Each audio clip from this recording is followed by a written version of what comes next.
এক নম্বর হচ্ছে নিয়ত, দুই নম্বর হচ্ছে ইখলাস, তিন নম্বর হচ্ছে তাকওয়া, চার নম্বর হচ্ছে শরীয়ত সম্মত পশু। কোরবানির সময় আসলে বিভিন্ন ধরনের পশুর নামকরণ করা হয়।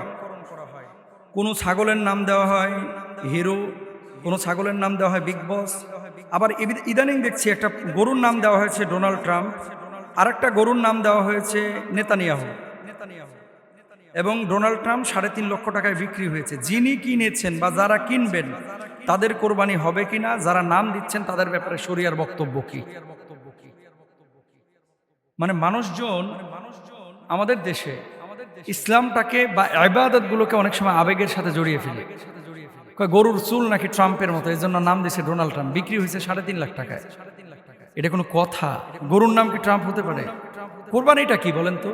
আল্লাহ সুবহানাহু ওয়া তাআলা কি বলছেন? সূরা হজ 37 নম্বর আয়াত, লা ইয়ানালুল্লাহু লুহুমুহা ওয়ালা দিমাউহা ওয়ালাকিন ইয়ানালুহুত তাকওয়া মিনকুম। আল্লাহর কাছে পৌঁছে না এগুলোর গোশত রক্ত, বরং পৌঁছে তোমাদের তাকওয়া।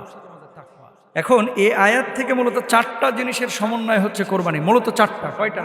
4টা।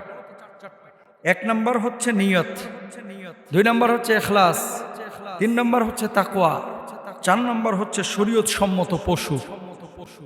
এখন আপনি যে পশুটা নিচ্ছেন এই পশুটা শরীয়ত সম্মত পশু হতে হবে। পশুটা কোরবানি কার জন্য করছেন? ইন্না সলাতি ওয়া নুসুকি ওয়া মাহইয়ায়া ওয়া মামাতি লিল্লাহি রাব্বিল আলামিন, আমি আল্লাহর জন্য কোরবানি করছি। এখন পশুর নাম এগুলো দিয়ে মিডিয়া ফোকাসে যদি আপনি নিয়ে আসতে চান তাহলে কোরবানির যে মেসেজ, কোরবানির যে দাবি, এটা কিন্তু পূরণ হচ্ছে না। আপনি যদি বলেন যে যিনি ক্রেতা ডোনাল্ড ট্রাম্পকে কিনলেন এই গরুটাকে, অথবা নেতানিয়াহুকে কিনলেন, অথবা এই হিরোকে কিনলেন, বিগ বসকে কিনলেন, কেনার পরে কোরবানি করেছেন, ওনার নিয়ত যদি ভালো থাকে যে কোরবানি করলাম একটা রুষ্টপুষ্ট গরু দিয়া, কোরবানি হয়ে যাবে। কিন্তু কোরবানির যে দাবিটা মানুষকে দেখানো, অথবা ফোকাস পয়েন্টে আসা, অথবা মিডিয়া কাভারেজের নিয়ত করা, অথবা রাস্তা দিয়ে হেঁটে যাওয়া, মানুষজন পত্রিকায় বড় বড় ছবি দিবে যে বিগ বসকে কিনেছেন উনি। জনাব গরুর দাম কত? কয় 60 লাখ। 60 লক্ষ টাকার গরু কিনেছেন স্যার। আপনি 60 লক্ষ টাকার গরু কিনে কোরবানি দিলে অবশ্যই আপনার কোরবানি হবে যদি আপনার নিয়ত ঠিক থাকে। আপনি যদি 60,000 টাকার গরুও কোরবানি দেন, যদি নিয়তে গরমিল থাকে আপনার কোরবানি হবে না। এখন আপনি বলবেন যে এই ধরনের নামকরণ করা আসলে উচিত কিনা। দেখেন, এসব নাম রাখা উচিত নয়। ইন্নামাল আমালু বিন্নিয়াত, আল্লাহ সুবহানাহু ওয়া তাআলা, রাসূল বলছেন সব আমল কিন্তু নিয়তের উপরে নির্ভরশীল। এবং আরেকটি আয়াত দেখেন, আল্লাহ সুবহানাহু ওয়া তাআলা সূরা হুজুরাতের 11 নম্বর আয়াতের মধ্যে বলছেন, ওয়ালা তানাবাজু বিল আলকাব, তোমরা একে অপরকে মন্দ নামে ডেকো না, মন্দ নামে ডেকো না। এখন পশুটার নাম আপনি রেখেছেন, সেই পশুটার তার নাম তো গরু, তার নাম তো ছাগল, তার নাম তো খাসি।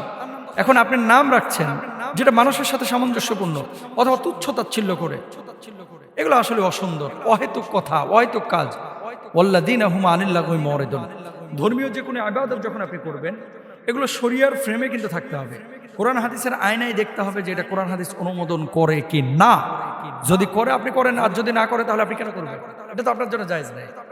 এই জন্য আমি বলবো, যারা এই ধরনের নামকরণ করে ওই গরুগুলো আপনার না কেনাটাই বেটার, যাতে করে মানুষ সচেতন হয় যে এই ধরনের নামকরণ করলে আমার গরুটা কেউ কিনবে না। খবরদার এগুলো করেন না।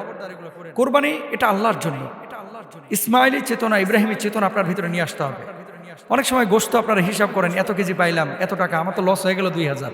না, এটা হচ্ছে লিওজিল্লাহি তাআলা, আল্লাহর জন্য। সুতরাং কোনো পশুর নামকরণ এরকম আপনারা করবেন না। এই ধরনের পশু থেকে আপনারা দূরে থাকার চেষ্টা করেন। আর মানুষ দেখানো লৌকিকতা, এগুলো থেকে আপনারা দূরে থাকবেন। কোরবানি একমাত্র আল্লাহর জন্য, আল্লাহর সন্তুষ্টির জন্যই। আপনি যখন সেভাবে কোরবানি দেবেন, প্রত্যেকটা রক্তের ফোঁটার বিনিময়, প্রত্যেকটা পশমের বিনিময়ে আল্লাহ তাআলা আপনাকে সওয়াব দেবেন। আল্লাহ তাআলা আমাদেরকে বোঝার তৌফিক দান করুন।